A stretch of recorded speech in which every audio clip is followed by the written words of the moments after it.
жүрген сәләф емес. Бұл қазіргі күнде сәләф дегендер, ол анау тырнақшаның ішіндегі сәләфтер.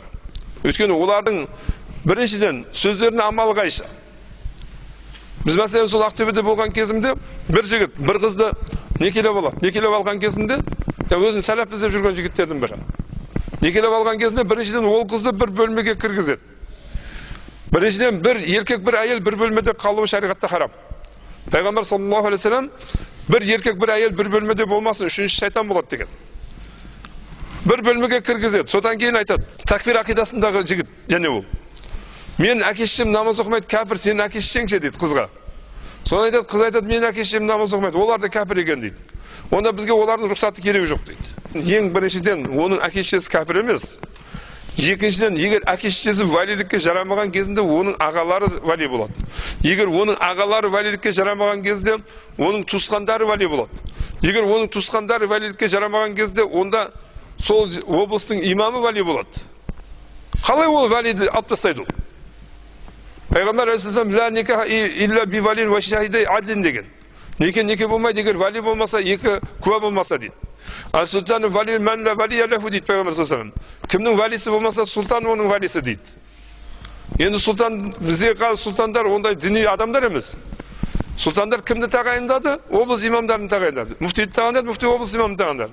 Демек, олардың орнында тұратын адам бар. Кім? Ол облыс имамы. Егер шынымен валиі жоқ адам болатын болса, облыс имамның алдына бару керек. Мынаның валиісі жоқ, маған некелеп берің деп. Бұл шариғатта некенің өзінің жолдары бар оның. Әйтеуір адам өзіне басына келген істей бермейді. Соң кейін жаңағы айтады, бізге куә да керек емес дейді. Біздің 5 куәміз бар дейді. Біреу Алла Тағала дейді. Екіншісі сенің оң жағында періште, сол жағында періште дейді. Менің оң жағымда періште, сол жағымда періште дейді. Мұның біздің 5 куәміз бар дейді. Сөйтіп өтірік некелеп алып, Құран кәрімде Алла субхanahu ва тағала өздерің қай жерде тұрсаңдар, әйелдеріңіз сол жерде тұрғызыңдар деген аят бар. Ол аятты да алып тастайды. Қыз өзінің үйінде, бұл өзінің үйінде квартирада кездесіп жүреді. 4 айдан кейін қыз қуанып, жүкті болып қалғанын келіп айтса, сен 3 талақсың дейді. Қараңыз, сонда дін дегені әшейін тек қана мен сәләфимін десе дін болып қалам ғой? Ең таза адам сол болып қалам ғой? Сол себептен ұламалар бұл шариғатты сіздермен біздерге Құран хадистен түсіндірген. Қалай істеуіміз керек? Егер үйленсек, некенің қандай жолдары бар? Құранда Алла субхanahu ва тағала 2 куә келтіріңдер, әділ болсын, өздеріңнен болсын, яғни адамзаттан болсын деген аяты бар. Қайда қалды оның бәрі? Және бір жаңағыдегі мынандай вахтада істейтін жігіттер Ақтөбеде бір 17 жасар қызды 3 айдың ішінде ме, 4 айдың ішінде ме 7 рет некелейді.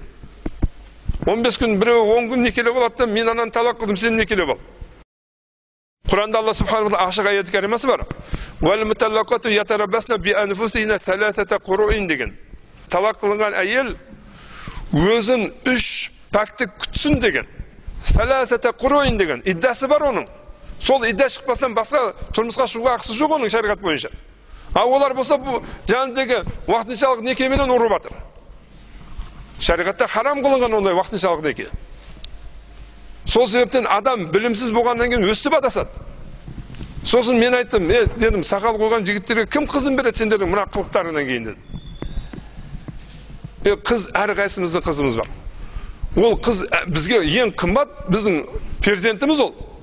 Қалай қыздың тағдырымен ойнауға кімнің ақысы бар оның? Пайғамбар алейхиссалам 3 қызды иманды, ибалы қылып тәрбиелеген жәннатқа кіреді деп тұрса, 2 қызды иманды, ибалы қылып тәрбиелеген адам жәннатқа кіреді деп тұрса, ол қыздардың тағдырымен ойнаса қалай болады ол? Сол себептен бұл әшейін менің ақидам сәләфи дегенмен ол жәннатқа кіріп кетпейді ол.